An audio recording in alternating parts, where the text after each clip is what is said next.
Hola a todos, bienvenidos a un vídeo más de Extrañado Jurídico. Aquí contamos la fotografía de la realidad como si fuera una sentencia, sin filtros, sin adornos, sin eufemismos políticamente correctos. La ley como es, no como quieren que sea. Y hoy toca ponerse serio. Bueno, serio y bastante cabreado, porque el tema de hoy es de esos que cuando lo explicas a cualquier persona normal con dos dedos de frente y que no haya pasado los últimos 20 años viviendo dentro de un manifiesto político, genera exactamente la misma reacción. ¿Pero cómo es posible? Bien, la respuesta, como siempre, en este canal. La vamos a dar con precisión de bisturí. Hoy hablamos de la problemática jurídica de la ocupación ilegal de viviendas en España. Un tema que acaba de explotar en las jornadas del Ilustre Colegio de la Abogacía de Madrid, donde los propios profesionales del derecho, es decir, jueces, abogados, procuradores, trabajadores sociales, han dicho en voz alta y sin que se le caigan los anillos del dedo, ni la cara de vergüenza, lo que todos sabíamos, pero nadie se atrevía a admitir oficialmente. Desde que presentas una demanda hasta que se inicia la ejecución, se tarda de 2 a 3 años. Sí, de 2 a 3 años. Vamos a verlo con detenimiento.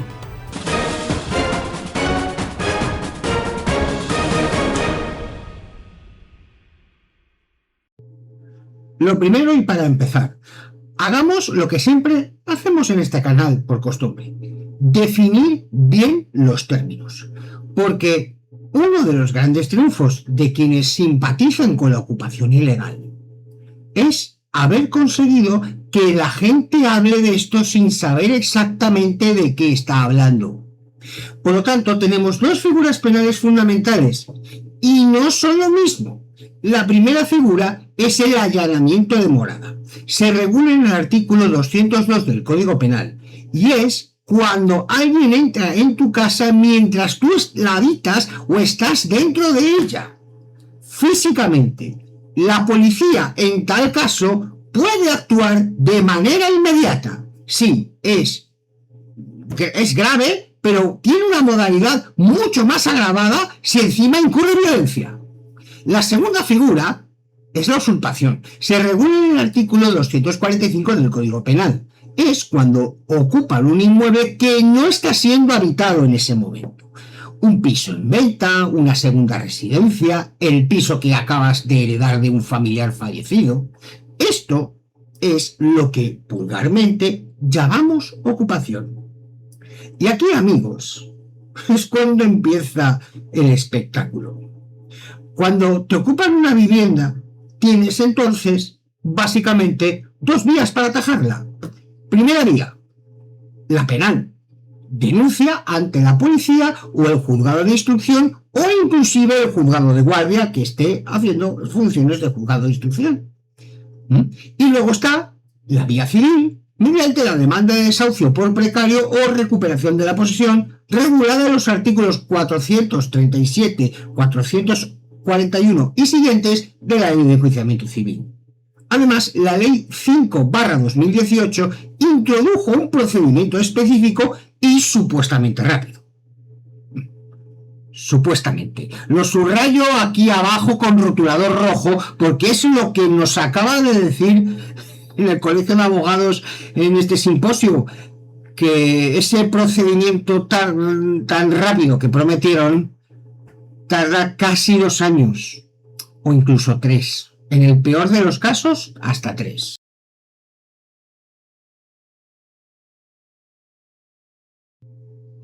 A finales de mayo de 2026, en las últimas semanas, el Ilustre Colegio de la Abogacía de Madrid organizó un congreso con un título que ya lo dice todo: Problemática jurídica de la ocupación de viviendas. No le llamaron el fenómeno social, no. no le llamaron tampoco los retos habitacionales, le llamaron la problemática jurídica, porque eso es lo que es, un problema serio además, muy serio y muy gordo. Más de 30 especialistas, entre jueces, abogados, fiscales, policías, expertos sociales, 2 días de discusión, y lo que ha salido ahí no ha sido precisamente un mensaje tranquilizador. ¿Qué es lo que en realidad, en conclusión, han sacado en claro? Pues os destaco estos puntos. El primer punto: la ley debe proteger al que cumple, no generar ventajas al que incumple. Porque esta frase, que debería estar grabada en mármol en la fachada de todos los juzgados de España, cosa que es una obviedad elemental, ¿verdad? Pues tan elemental que da vergüenza que haya que decirlo en voz alta en 2026. Porque también se fue muy directo al vincular la seguridad jurídica con el acceso a la vivienda. Y se dejó una idea muy clara: sin seguridad jurídica no hay inversión, no hay oferta y no hay acceso real a la vivienda. Como punto segundo, los problemas de la vivienda se han convertido en la primera preocupación de la sociedad.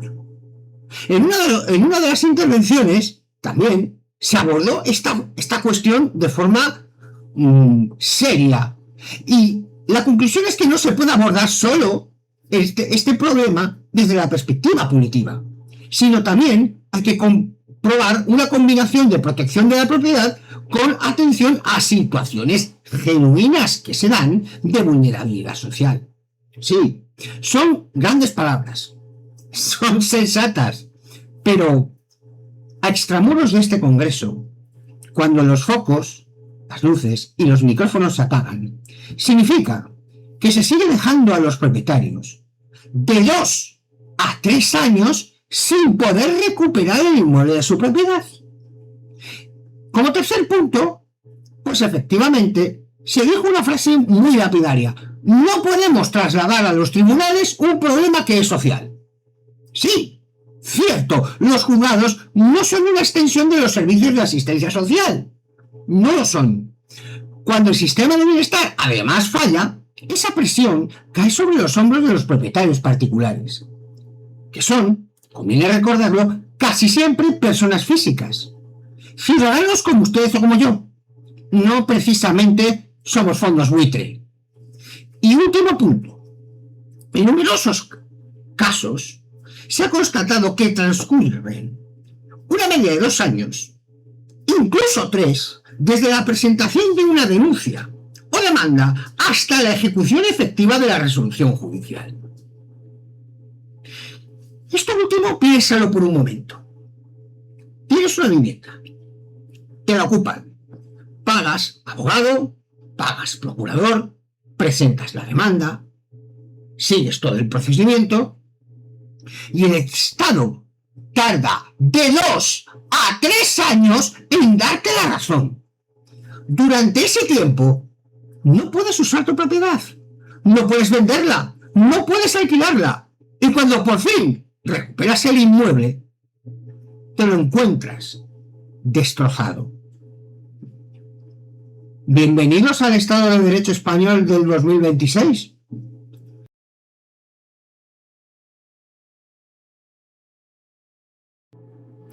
Ahora permítanme que me pongan en modo Dr. House para describiros los síntomas de esta enfermedad ya cronificada del fracaso judicial en la defensa de la propiedad. El primer síntoma es la audiencia previa de vulnerabilidad, puesto que la Ley 5/2018 obliga a notificar a los servicios sociales cuando hay indicios de vulnerabilidad en los ocupantes. Esta notificación lo que hace realmente es retrasar el proceso semanas e incluso meses. Los servicios sociales muchas veces no tienen alternativa habitacional, lo cual el juez queda atrapado. Diagnóstico: el propietario es el que paga el coste de la ineficiencia del sistema, del cual no tiene culpa alguna. El segundo síntoma es la complejidad artificial que tienen estos procesos. Y es muy simple: con un sistema garantista creado precisamente por decisión del legislador y por mandato de la Constitución, nos encontramos que obviamente se utilizan los recursos, los incidentes procesales, las alegaciones de nulidad y las peticiones de suspensión, precisamente con el objeto de poder retrasar. El catálogo de herramientas dilatorias es amplio y está siendo utilizado de forma sistemática por quien tiene asesoramiento jurídico gratuito. ¿Y de dónde viene? Lo vemos enseguida. El síntoma tercero es el colapso real de los juzgados. Si vamos a las estadísticas, España tiene 11 jueces por 100.000 habitantes. La media de la Unión Europea es de 21 jueces por 100.000 habitantes. Por lo tanto, España tiene una tasa de jueces entre las más bajas de Europa Occidental. Una demanda que debería de resolverse en semanas se eterniza simplemente porque no hay tiempo humano para tramitarla. Y el cuarto síntoma, la inquiocupación. Cuando alguien entra legalmente como inquilino y luego deja de pagar sin marcharse, jurídicamente es distinta a la ocupación directa, puesto que tiene una vía procesal diferente, tiempos diferentes y ha crecido exponencialmente porque el miedo al impago empuja a propietarios a retirar pisos del mercado. Menos oferta, más precios, más vulnerabilidad, más ocupaciones, círculo vicioso perfecto creado por la incapacidad del sistema de responder con rapidez. Y por supuesto no podemos olvidarnos de nuestro patrocinador, Europroperties, por Benallas Florea SRL. Producto diseñado para propietarios, inversores y operadores del mercado inmobiliario que quieren operar con la seguridad real, con información actualizada sobre el mercado europeo y con las herramientas que les permitan anticiparse a los riesgos y no correr detrás de ellos. Porque en el mercado inmobiliario actual, esperar 2 años o 3 no es una opción. Prevenir es la única estrategia inteligente. Debajo, en descripción, tienes el enlace para contactar con ellos. Y ahora, seguimos con el tema.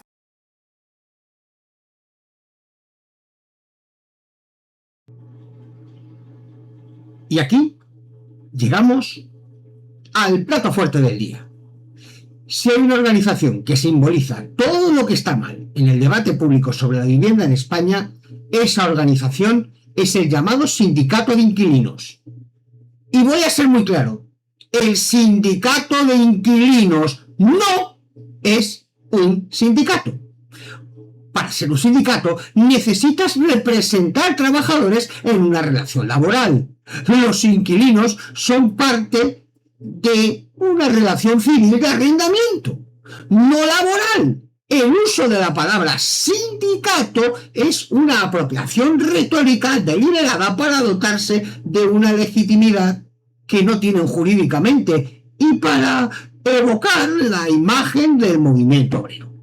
Es puro marketing ideológico, pero no tiene ningún contenido jurídico ni de derecho. ¿Qué es entonces? Pues es una organización de naturaleza política con una ideología claramente comunista en sus postulados fundamentales, cuyo objetivo es la transformación del modelo de tenencia de la vivienda y la subordinación del derecho de la propiedad privada para lo que ellos denominan el derecho a la vivienda. Ese derecho a la vivienda nace de una corriente jurídico-política denominada teoría del uso alternativo del derecho, que nació entre los años 60 y 70 vinculada a la izquierda marxista italiana, que propone que los jueces interpreten el derecho de acuerdo con una lectura progresista que priorice los derechos sociales sobre los derechos patrimoniales individuales. En cristiano, si la ley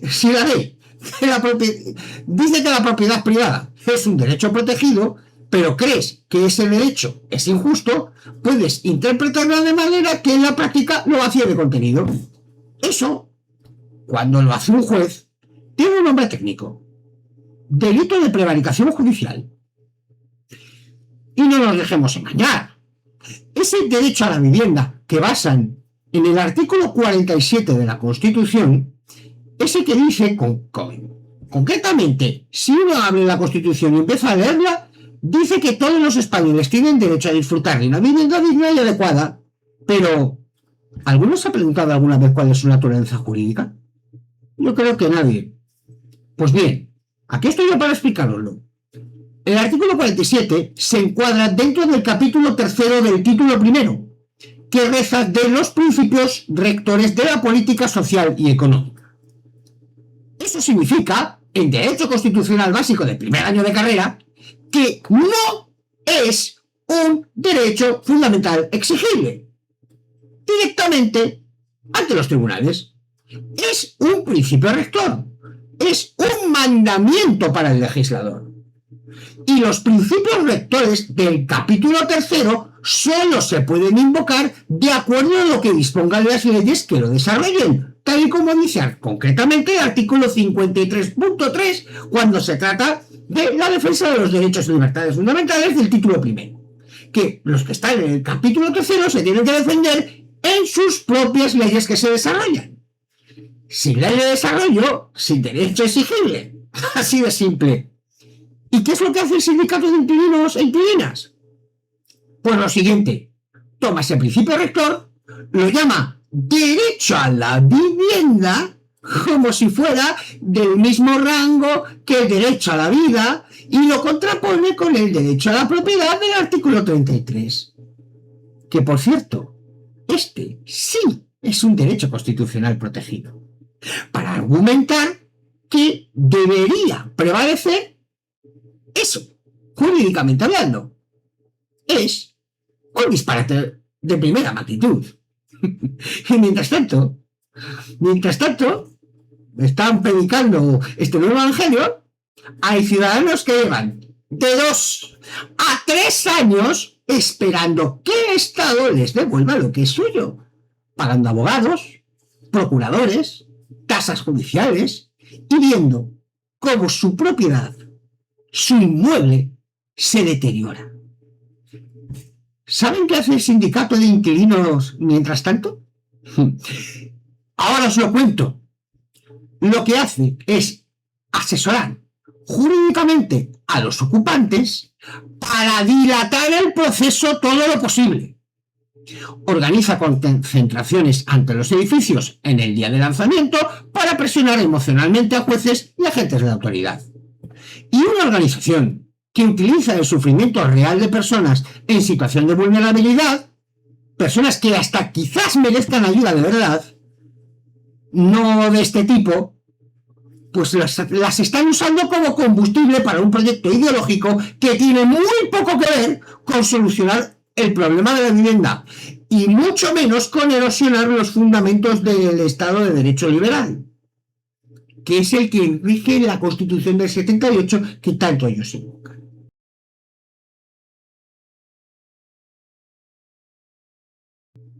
Vamos a seguir desmontando en este capítulo la mentira del derecho a la vivienda del artículo 47. Este artículo 47 de la Constitución española dice en su redacción vigente que los poderes públicos promoverán las condiciones necesarias. Y digo bien, promover condiciones, no garantizar resultados, no obligar a propietarios privados a ceder sus inmuebles, no faculta a nadie para ocupar una propiedad ajena. ¿Qué es entonces? Un mandato al Estado para que exista una política de vivienda pública, lo que equivale a que no es una licencia para ocupar la propiedad privada ajena. La forma constitucionalmente coherente de hacerlo efectiva es que el Estado construye y facilite el acceso a un parque de vivienda pública que promueva el alquiler social, establezca ayudas al acceso, pueda regular el suelo con cierto equilibrio, y todo eso es lo que manda la Constitución. Si el derecho a la vivienda del artículo 47 fuese exigible directamente frente a propietarios privados,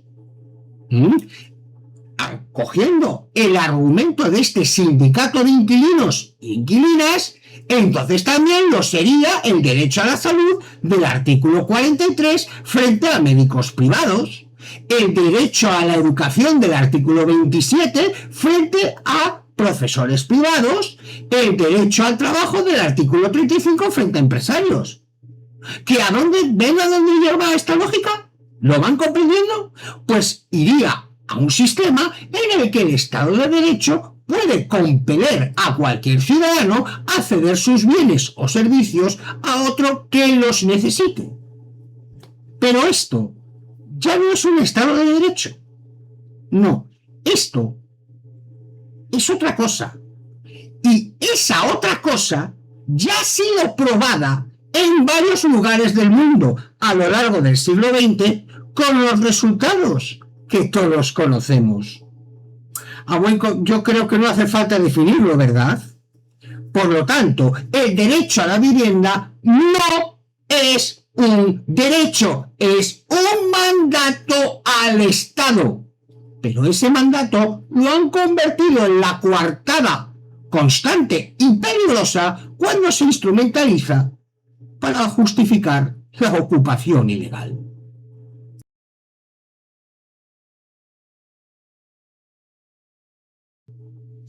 Si bien es cierto que las propuestas que han salido de este Congreso del ICAM son sensatas, también quiero aportar mi propia receta a modo de editorial de lo que realmente se debería de hacer, puesto que estoy de acuerdo con estas recetas, pero considero que hay que ir un poco más lejos de lo que se propone.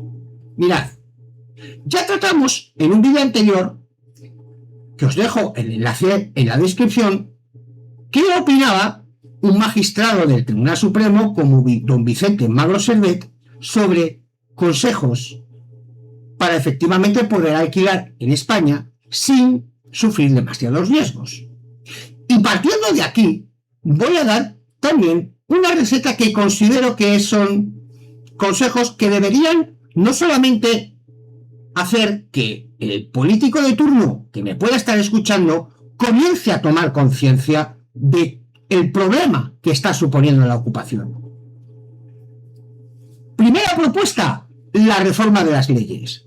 Necesitamos mejoras normativas tanto en la ley de enjuiciamiento civil, en la ley de propiedad horizontal y acotar con precisión en una norma de rango de ley orgánica la definición jurídica de vulnerabilidad, especialmente para eliminar la posible picaresca existente con este tema, además de evitar dilaciones innecesarias y proteger a comunidades de propietarios.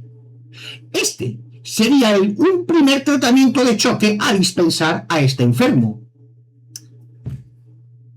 Como segunda opción, y como propuesta, es la de reforzar los medios materiales y personales de la justicia. Sí, se ha hablado mucho de esto, se ha repetido a la saciedad, pero es una cosa absolutamente cierta. Es cierto que sin medios no hay procedimientos rápidos, pero más jueces, más personal auxiliar y más digitalización real solamente es una parte del tratamiento, no es la fórmula completa. Otra nueva propuesta que se ha comentado en el Congreso y que me parece interesante es reforzar la coordinación interadministrativa. Crear un mecanismo real de coordinación entre juzgados y servicios sociales con plazos máximos de respuesta y recursos de emergencia disponibles. De esto, sinceramente, me parece que solo es un parche. Solamente es un parche cuando debería de ser las instituciones del Estado las que deberían ya de reaccionar ante esto de forma más contundente. Otra propuesta, y esta es la que, insisto, que se ha quedado corta, es tratar la industria de la ocupación como crimen organizado. Porque existe, sí, existe la industria de la ocupación, existen redes criminales que organizan ocupaciones, cobran por ceder pisos ocupados, extorsionan a propietarios, amparándose en una supuesta vulnerabilidad. Eso no es vulnerabilidad social, es delincuencia organizada. Aparte de esto también es la excesiva picaresca que se utiliza con el tema de la vulnerabilidad, que incluso en algunos procedimientos muchos letrados de turnos de oficio invocan como si fuera una suerte de formulario panoplia para intentar efectivamente parar el tema. Tengo experiencia personal en esto, la tengo. Y puedo decir que efectivamente lo que también deberían de incluirse en los colegios profesionales es informar a sus letrados de turno de oficio que no invocan vulnerabilidad si no existe un expediente previo. Invocarla es, yo creo que hasta capcioso. Y última propuesta, que enlaza con lo anterior, parar de mezclar la vulnerabilidad social con delito. Porque sí, efectivamente, quien genuinamente no tiene a dónde ir, merece la ayuda real del Estado. En esto todos podemos estar de acuerdo. Pero esa alternativa la debe de proporcionar el Estado. En ningún caso el propietario particular, que no puede ser quien cargue con el coste del fracaso de las políticas sociales públicas. Ahora bien, habida cuenta de esta picaresca que antes os hablé, es muy fácil efectivamente cargar sobre el hombro del particular lo que el Estado debería ya de tener preparado al efecto.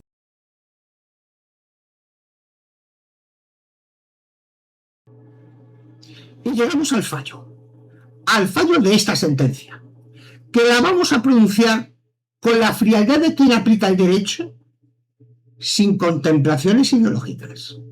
La primera conclusión es que la ocupación ilegal de viviendas es un delito, no es un acto de resistencia, no es un derecho constitucional, es un delito tipificado de dos vías en el Código Penal: el allanamiento y la usurpación.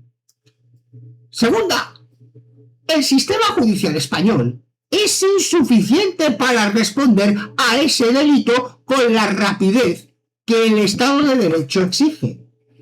Esto no se trata de una opinión, es un dato que se ha acreditado en este Congreso del ICAM y que la realidad indica que es de 2 a 3 años. Insisto, 2 a 3 años para recuperar lo que es tuyo. Tercera conclusión es que el sindicato de inquilinos e inquilinas no es parte de la solución, es parte del problema.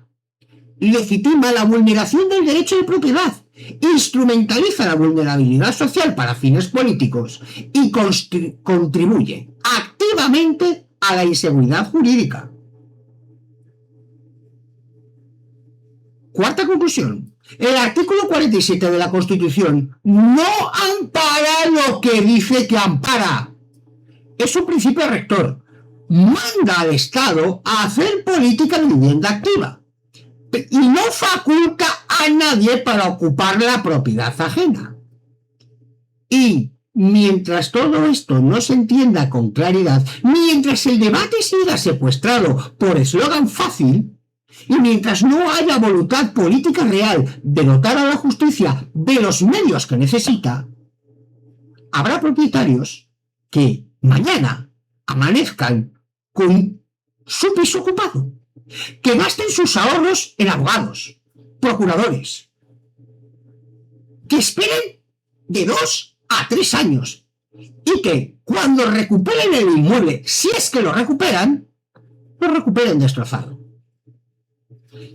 Y habrá una organización de nombre sindical y vocación política que aplauda mientras tanto y se llame a sí misma defensora de los derechos humanos.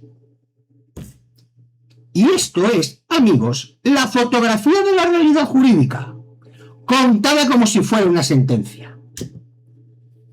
Así que, si este vídeo te ha parecido útil, ya sabes, suscríbete, comparte con quien creas que necesita escuchar esto. Y si eres propietario, inversor o simplemente alguien que opera en el mercado inmobiliario con cabeza, te recomiendo que visites a nuestro patrocinador, Europroperties. El enlace te lo dejo en la descripción para que veas que no tienes por qué sufrir una espera de 2 a 3 años para recuperar tu propiedad. Nos vemos en el próximo vídeo.